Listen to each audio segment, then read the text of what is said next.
رب اشرح لي صدري ويسر لي امري واحلل عقدة من لساني يفقهوا قولي ربي زدني علما ربي يسر ولا تؤثر وتمم بالخير۔ معزز ناظرین، السلام علیکم ورحمۃ اللہ وبرکاتہ۔ پچھلے اسباق میں ہم نے ایک منافق اخنس بن شریک ثقفی اور ایک صحابی حضرت صہیب رومی رضی اللہ عنہ کے بارے میں پڑھا، اور آگے اللہ تعالیٰ نے فرمایا کہ اے مومنو، تم پورے کے پورے اسلام میں داخل ہو جاؤ اور شیطان کے قدموں کی پیروی مت کرو، کیونکہ وہ تمہارا کھلا ہوا دشمن ہے۔ آگے اللہ تعالیٰ فرماتے ہیں اعوذ باللہ من الشیطان الرجیم بسم اللہ الرحمن الرحیم وبہ نستعین سل بنی اسرائیل کم آتیناہم من آیت بینہ ومن یبدل نعمت اللہ من بعد ما جاءتہ فإن اللہ شدید العقاب۔ اللہ تعالیٰ فرماتے ہیں بنی اسرائیل سے پوچھو تو کہ ہم نے انہیں کس قدر روشن نشانیاں عطا فرمائی۔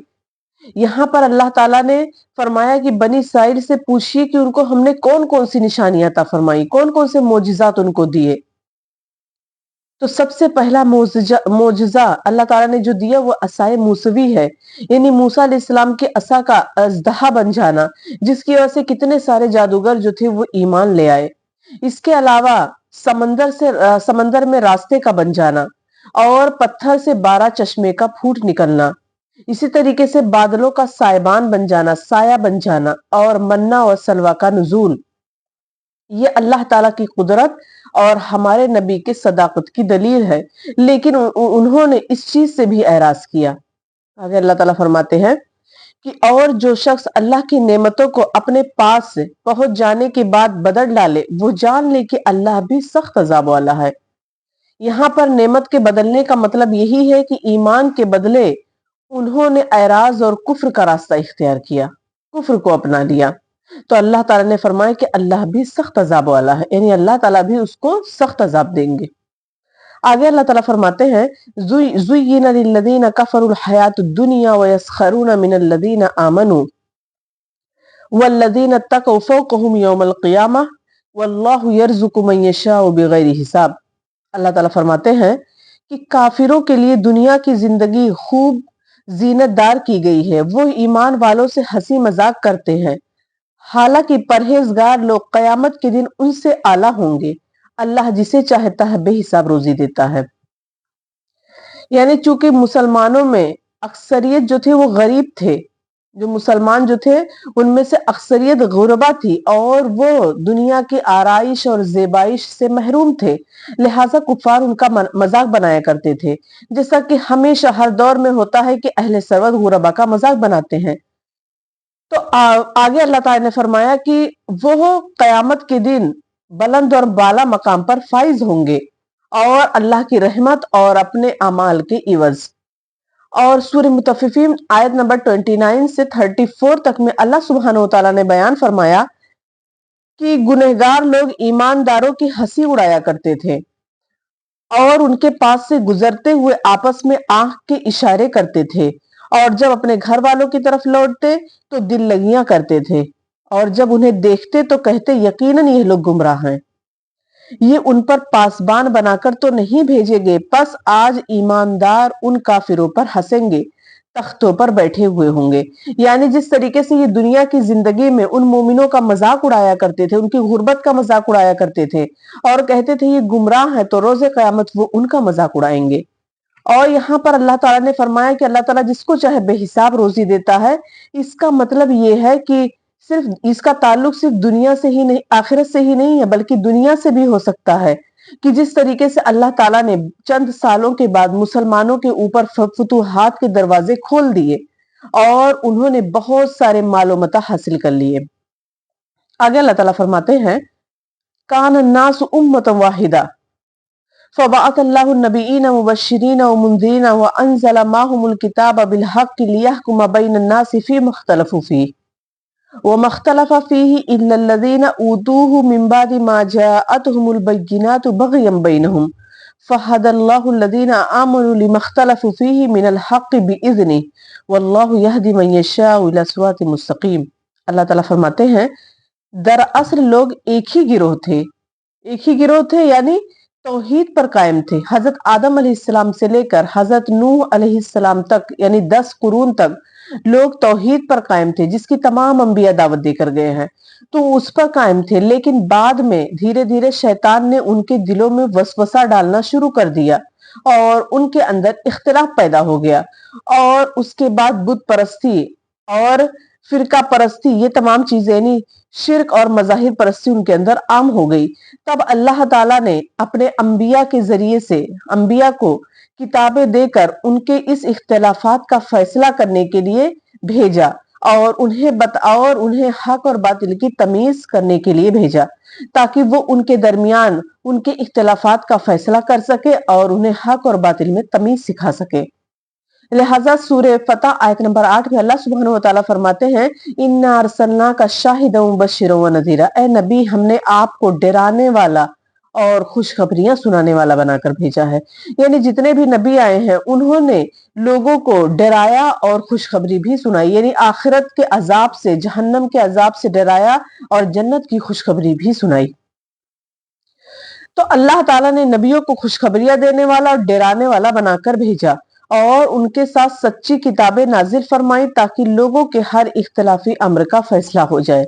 اور صرف انہی لوگوں نے جو کتابیں دیے گئے تھے اپنے پاس دلیل آ چکنے کے بعد آپس کے بغض و عناد کی وجہ سے اس میں اختلاف کیا، یعنی ہمیشہ سے جو اختلاف رہا ہے وہ راہ حق میں انحراف کرنے کی وجہ سے ہے، راہ حق کو نہ ماننے کی وجہ سے ہوتا ہے۔ اور راہ حق کو صرف حق بات کو کیوں نہیں مانتے ہیں؟ صرف اور صرف اپنے بغض اور عناد کی وجہ سے۔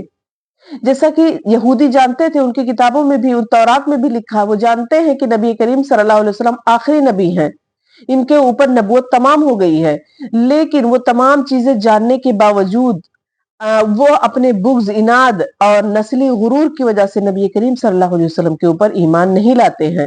یعنی انہیں سب کچھ پتا ہے لیکن تب بھی وہ ایمان نہیں لاتے ہیں، تو اس سے محض غرور اور تکبر اور عناد اور بغض، حسد کی وجہ سے ایسا ہوتا ہے۔ تو یہاں پر وہی بتایا گیا کہ وہ اپنے غرور کی وجہ سے اس میں انہوں نے اختلاف کیا، اس لیے اللہ نے ایمان والوں کے اس اختلاف میں بھی حق کی طرف اپنی مشیت سے رہبری کی۔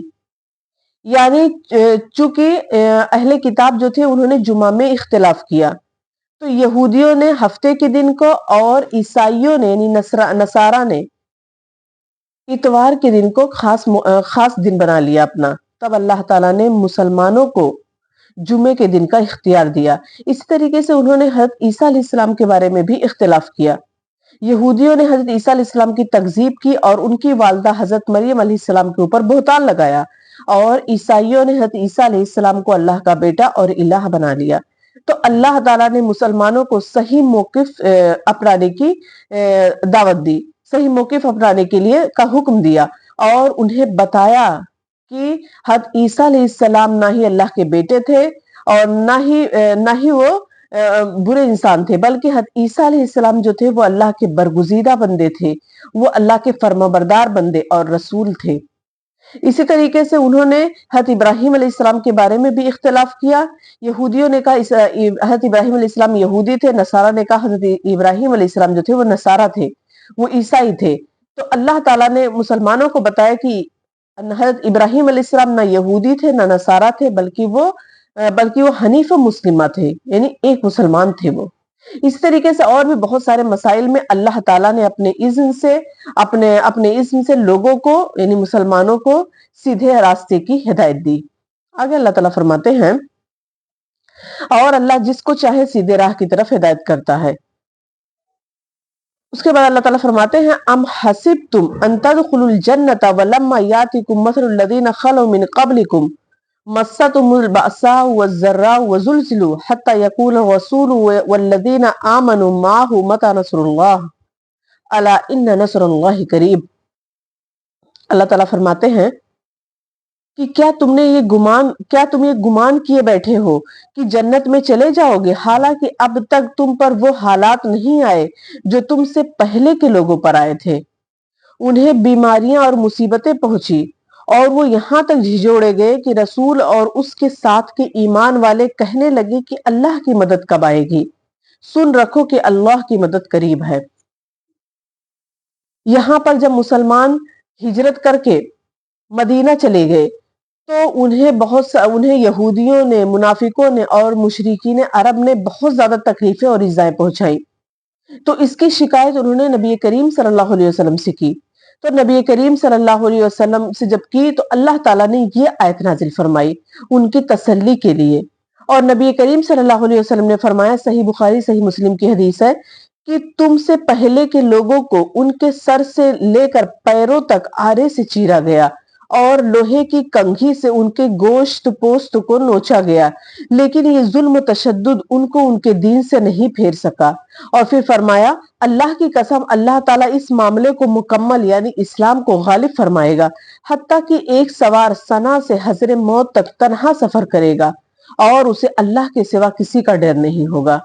یہاں پر نبی کریم صلی اللہ علیہ وسلم کا مقصد لوگوں کی حوصلہ افزائی کرنا تھا. تو اس کے بعد اللہ تعالیٰ فرماتے ہیں کہ وہ کہتے ہیں اللہ کی مدد کب آئے گی؟ تو سن رکھو کہ اللہ کی مدد قریب ہے. تو اللہ کی مدد قریب ہے کا کیا مطلب ہے؟ ایک محاورہ ہے، عربی محاورہ ہے، کلو ما ہوا آتن فہوا قریب، کہ ہر آنے والی چیز قریب ہے، یعنی مومنوں کو اللہ کی مدد پر یقین ہوتا ہے. تو سمجھو کہ اللہ تعالیٰ کی مدد قریب ہے. اس کے بعد اللہ تعالیٰ فرماتے ہیں، یسألونک ماذا ینفقون، وہ آپ سے سوال کرتے ہیں کہ وہ کیا خرچ کرے. قل، اے نبی آپ کہہ دیجئے، ما انفقتم من خیر فللوالدین والاقربین والیتام والمساکین وابن السبیل، کہ جو مال تم خرچ کرو وہ ماں باپ کے لیے ہے اور رشتہ داروں، یتیموں اور مسکینوں اور مسافروں کے لیے ہے. وما تفعلوا من خیر فإن اللہ بہ علیم، اور تم جو کچھ بھلائی کرو گے اللہ کو اس کا علم ہے. بعض صحابہ اکرام کے استفسار پر خرچ کرنے کے لیے یہاں پر اولین مصارف بیان کیے گئے ہیں، یعنی مطلب یہ ہے کہ سب سے پہلے ہمارے مال کا جو زیادہ حقدار ہوتا ہے وہ کون ہے؟ تو یہاں پر بتایا گیا کہ والدین ہیں، سب سے پہلے ہمارے والدین ہیں. اس سے پتا چلا کہ یہاں پر زکوٰۃ کا ذکر نہیں ہے، بلکہ یہ صدقات نافلہ ہیں، نفلی صدقات کا ذکر ہے، کیونکہ ماں باپ کے اوپر زکوٰۃ کی رقم خرچ کرنا جائز نہیں ہے. تو یہاں پر بتایا گیا کہ تمہارے مال میں سب سے زیادہ حقدار جو ہیں تمہارے مال کے، وہ تمہارے والدین ہیں اور تمہارے رشتہ دار ہیں اور یتیم ہیں، مسکین ہیں اور مسافر لوگ ہیں، یہ تمام لوگ ہیں. اس کے بعد اللہ تعالیٰ فرماتے ہیں، جو کچھ تم بھلائی کرو گے اللہ کو اس کا علم ہے، یعنی جو کچھ بھی تم بھلائی کرو گے اللہ تعالیٰ اس کو بخوبی جانتا ہے اور تمہیں اس کا صلہ دے گا. آگے اللہ تعالیٰ فرماتے ہیں، کتب علیکم القتال وہو کرہ لکم عسیٰ ان تکرہوا شیئا وہو خیر لکم عسیٰ ان تحبوا شیئا وہو شر لکم واللہ یعلم وانتم لا تعلمون. اللہ تعالیٰ فرماتے ہیں کہ تم پر جہاد فرض کیا گیا گو وہ تمہیں دشوار معلوم ہو. ممکن ہے کہ تم کسی چیز کو بری جانو اور دراصل وہی تمہارے لیے بھلی ہو، اور یہ بھی ممکن ہے کہ تم کسی چیز کو اچھی سمجھو حالانکہ وہ تمہارے لیے بری ہو. حقیقی علم اللہ ہی کو ہے، تم محض بے خبر ہو. یہاں پر جہاد کی مثال بیان کر کے مسلمانوں کو سمجھایا جا رہا، مومنوں کو سمجھایا جا رہا ہے کہ اللہ تعالیٰ کے ہر حکم پر عمل کرو، چاہے وہ تمہیں ناگوار گزرے چاہے وہ گرا گزرے، کچھ بھی ہو تمہیں اللہ کے ہر حکم پر عمل کرنا چاہیے، کیونکہ اس کا انجام، اس کا نتیجہ اللہ تعالیٰ کے علاوہ کسی کو معلوم نہیں ہے.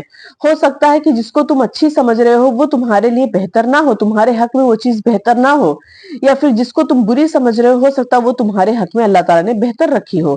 اس لیے اللہ کے ہر حکم پر تم عمل کرو، اور اللہ تعالیٰ کو، اللہ ہی کو علم ہے، حقیقی علم اللہ کو ہے، تم بے خبر ہو، یعنی تمہیں کچھ بھی اس کا علم نہیں ہے. اللہ تعالیٰ کو اس کے نتیجے کا علم، اللہ تعالیٰ کو اس کے ہر چیز کا علم ہے. آخر میں اللہ تعالیٰ سے دعا ہے کہ اللہ تعالیٰ ہمیں نیک عمل کرنے کی توفیق عطا فرمائے، ہمارا خاتمہ بالخیر کرے اور ہمیں کہنے سننے سے زیادہ اس پر عمل کرنے کی توفیق عطا فرمائے. آمین. وآخر دعوانا الحمد للہ رب العالمین. والسلام علیکم ورحمۃ اللہ وبرکاتہ.